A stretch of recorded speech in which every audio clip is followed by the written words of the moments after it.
అలాగే ఈ కార్యక్రమాన్ని ముందుండి చాలా బాధ్యతతోటి భవిష్యత్తు బిడ్డలది అని చెప్పి మానవ వనరుల అభివృద్ధి శాఖ, information technology, electronics, communication, real time governance విద్యాశాఖని నడిపిస్తున్న శ్రీ నారా లోకేష్ గారి ఆధ్వర్యంలో ఇలాంటి ఒక బృహత్తరమైన కార్యక్రమం ఆయన ఆధ్వర్యంలో జరిగినందుకు, దాంట్లో నన్ను భాగస్వామ్యం చేసినందుకు మనస్ఫూర్తిగా నారా లోకేష్ గారికి కూడా నా హృదయపూర్వక ధన్యవాదాలు, శుభాకాంక్షలు తెలియజేస్తున్నాను. ఈ వేదిక పైన ఉన్న రెడ్డప్ప గారి, మాధవిరెడ్డి గారికి, ఎమ్మెల్యే కడప, అలాగే ప్రభుత్వ విప్ అవర వారికి నా హృదయపూర్వక నమస్కారాలు. ఎమ్మెల్సీ టీచర్స్ కాన్స్టిట్యుయెన్సీ రిప్రజెంట్ చేస్తున్న వి రామచంద్రారెడ్డి గారికి, కమలాపురం ఎమ్మెల్యే శ్రీ పుట్ట చైతన్యారెడ్డి గారికి, అలాగే పొద్దుటూరు ఎమ్మెల్యే, ఈ మధ్యన మేమందరం కలిసి ఆయన పుట్టినరోజును జరుపుకున్నాం, శ్రీ వరదరాజుల రెడ్డి గారికి, ఎమ్మెల్యే పొద్దుటూరు, అలాగే స్కూల్ మేనేజ్మెంట్ కమిటీ చైర్మన్ శ్రీమతి శైలజ గారికి, అలాగే ఇక్కడున్న కార్పొరేటర్ శ్రీ కె సూర్యనారాయణ రెడ్డి గారికి, కలెక్టర్ అండ్ డిస్ట్రిక్ట్ మ్యాజిస్ట్రేట్ మన వైఎస్ఆర్ కడప జిల్లాకి శ్రీ శ్రీధర్ చెరుకూరి గారికి, అలాగే కృష్ణతేజ ఐఏఎస్ గారికి, కమిషనర్ పంచాయతీరాజ్ శాఖ శ్రీమతి ఆదిత్య సింగ్ గారికి, ఐఏఎస్ జాయింట్ కలెక్టర్, అలాగే ఎస్పీ కడప జిల్లా ఎస్పీ శ్రీ విద్యాసాగర్ నాయుడు గారికి నా హృదయపూర్వక నమస్కారం. వేదిక పైన అధ్యాపకులకి, ఉపాధ్యాయులకి, ఇక్కడికి విచ్చేసిన విద్యార్థినుల తల్లిదండ్రులందరికీ ఆంధ్రప్రదేశ్ ప్రభుత్వం తరపు నుంచి, నా తరపు నుంచి మీకు నా ప్రత్యేక హృదయపూర్వక నమస్కారం. ప్రత్యేకించి నాకు ఈ కార్యక్రమం జరుగుతుంది, మీరు పాల్గొనాలి అంటే నేను అనుకున్నాను ఏ ఊరు వెళ్ళాలి, ఏ స్కూల్కి వెళ్ళాలనుకున్నాను. సహజంగా నన్ను పిఠాపురంకి పరిమితం చేస్తారు, కానీ నేను కడపని ఎందుకు ఎంచుకున్నాను? కడప జిల్లా అంటే రాయలసీమ అత్యధికంగా లైబ్రరీలు ఉన్న ప్రాంతం ఇది. ఒకప్పుడు అత్యధికంగా రాయలసీమలో అంతా, ఇంకా ఆంధ్రప్రదేశ్లో ఇంకెక్కడా లేవు అన్ని గ్రంథాలయాలు.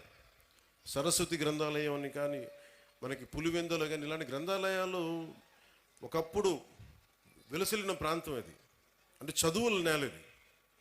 సో అలాంటి చదువుల నేలకి నేను ఇక్కడికి వచ్చి సరస్వతి నమస్తుభ్యం అని చెప్పి నేను ప్రారంభించి పూర్తి చేసి మరి ఇక్కడికి వచ్చి ఈ అవకాశాన్ని ఇచ్చినందుకు నాకు మనస్ఫూర్తిగా నాకు చాలా చాలా ఆనందంగా ఉంది.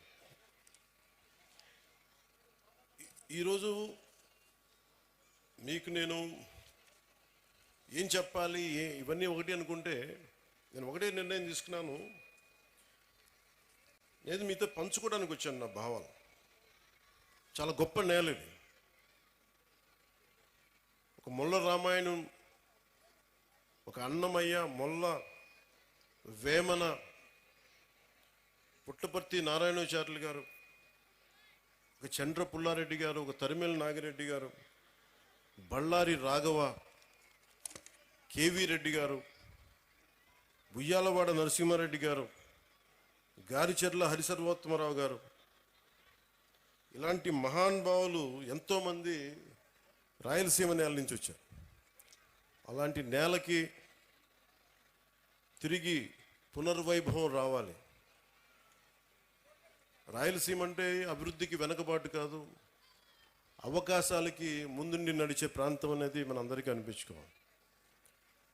ఇందాక మేడం మాధవరెడ్డి గారు చెప్తా ఉంటే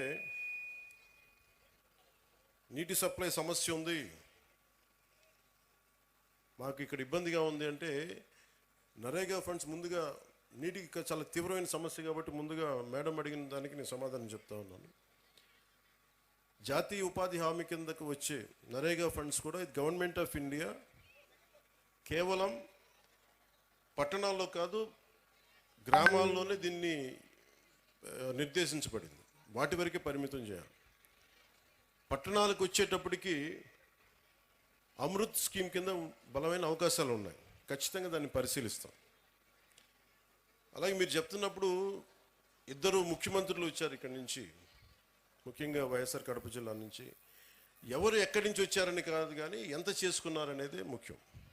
ఎందుకంటే దేశాన్ని అంతా ఒకలా చూడాలి, రాష్ట్రాన్ని అంతా ఒకేలా చూడాలి. అంటే మీ దృష్టికి, మేడం దృష్టికి తీసుకొస్తుంది.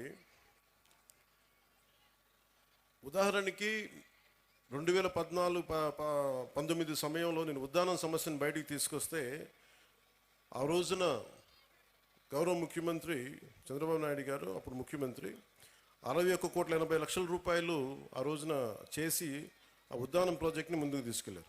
అది గత ప్రభుత్వం దాన్ని పూర్తి చేసింది. అలాగే ఇంత కడప నీటి సమస్య ఇంత తీవ్రంగా ఉందనేది నాకు మాధురెడ్డి గారు చెప్పే వరకు నాకు తెలియలేదు. ఎందుకంటే ముఖ్యమంత్రులు ఇద్దరు వచ్చారు కాబట్టి అసలు ఇక్కడ సమస్యలన్నీ తీరిపోయి ఉంటాయి నేను అనుకుంటే, నాకు అర్థమైంది ఏంటంటే ఇక సమస్యలు తీరలేదు, ఇంకా చాలా బలంగా నీటి ఇంకా ఇబ్బందిగా ఉంది అనడానికి. ఉదాహరణకి మొన్న మేము క్యాబినెట్లో 45,63,00,000 రూపాయలు మేము పులివెందలకు సంబంధించి డ్రింకింగ్ వాటర్ సప్లై ప్రాజెక్టుకి డబ్బులు ఇవ్వడం జరిగింది మేడం.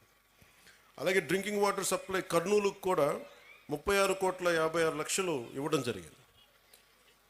అంటే ఎక్కడా కూడా ఈ ప్రభుత్వం, గత ప్రభుత్వం చేసింది మనం చేయకూడదని అనుకోవట్లా. ఎందుకంటే గవర్నెన్స్ ఈజ్ కంటిన్యూటీ. పార్టీలు మారచ్చు, వ్యక్తులు మారచ్చు, కానీ పథకాలు నిరంతరం సాగాలనే ఉద్దేశంతో దాన్ని ముందుకు తీసుకెళ్తాం. దురదృష్టవశాత్తు మన కడపకి చేసుకోలేకపోయారు. కానీ మాధవ్ గారి ఆధ్వర్యంలో ఇది ఖచ్చితంగా నీటి సమస్యను తీర్చి మీకు ఏమైతే ఈ మౌలిక సమస్యలు ఉన్నాయో వాటన్నిటి మీద దృష్టి పెట్టేలాగా నేను చర్యలు తీసుకుంటానని మీకు మాట ఇస్తున్నాను. Will handle that part.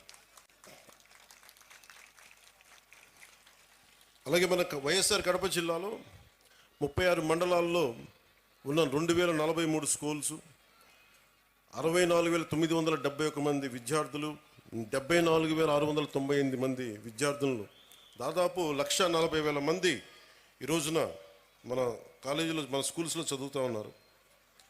దీనికి సంబంధించి ఈ ప్రభుత్వం చాలా బలంగా మేము మీ కోసం పనిచేయడానికి ఉన్నాం.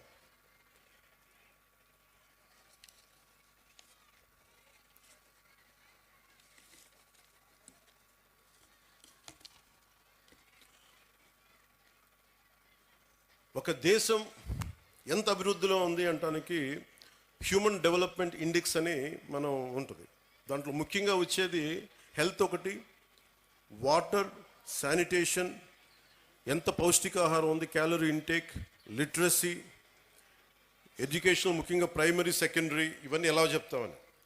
నిజంగా మనం సరైన సమాజాన్ని సరైన చదువు ఇవ్వలేకపోతే ఏం జరుగుద్ది అంటే అది ఎప్పుడు అభివృద్ధి దిశగా వెళ్ళదు. అందుకని ఈ డెవలప్మెంట్ ఇండెక్స్ని బేస్ చేసుకొని ఏ ప్రభుత్వం కానీ ఏ దేశమైనా దీనికి ముందుకెళ్తుంది. అలాగే అందుకనే ఈ ప్రభుత్వం, నారా చంద్రబాబు నాయుడు గారి దీంట్లోని ఈ ప్రభుత్వం మీ భవిష్యత్తు కోసం చాలా బలంగా పనిచేస్తూ ఉన్నాం. దాంట్లో నాకు 3 అంశాలు మన అధికారులు, మన కలెక్టర్ గారు, ఎస్పీ గారు ప్రత్యేకించి చెప్పారు. 1, విద్యార్థుల భద్రత. 2, వాళ్ళకి సంబంధించిన ఈ మనకి విద్యార్థుల భద్రత. 2, మాదక ద్రవ్యాలు ఎక్కువైపోయినాయి. 3వది సోషల్ మీడియాలో, అలాగే సోషల్ మీడియా ఎలా ఉంది అనేది. ఏదైనా సరే మనం ఎలా వాడుకునే దాన్ని బట్టే ఉంటుంది. ప్రభుత్వాలు కానీ, గత ప్రభుత్వాలు కానీ ఎవరైనా సరే ట్యాబ్లెట్స్ కానీ, లేదంటే మనం కూర్చోబెట్టి సోషల్ మీడియాకి సంబంధించి ఐప్యాడ్స్ కానీ ఇచ్చారు అంటే అది మీ చదువుకు ఉపయోగపడతాయని, కానీ ఇది ఇంకొకలా వాడటానికని కదా. కష్టం, అది నాకు తెలుస్తుంది. కాకపోతే అది ఎంత మీరు నియంత్రించుకుంటారో, అందుకు తల్లిదండ్రులు చాలా పాత్ర వహించాలి దీంట్లో. మీ బాధ్యత చాలా ఉంటుంది దీంట్లో. అందుకని ఒకేసారి ఇండివిజువల్ టీచర్స్ కంటే కూడా ఇక్కడున్న విద్యార్థుల తల్లిదండ్రులకు కూడా నేను చెప్పేది ఏంటంటే, మీరు ఇక్కడున్న సమస్యల్ని మీరు కలెక్టివ్గా వచ్చే బలం వేరు.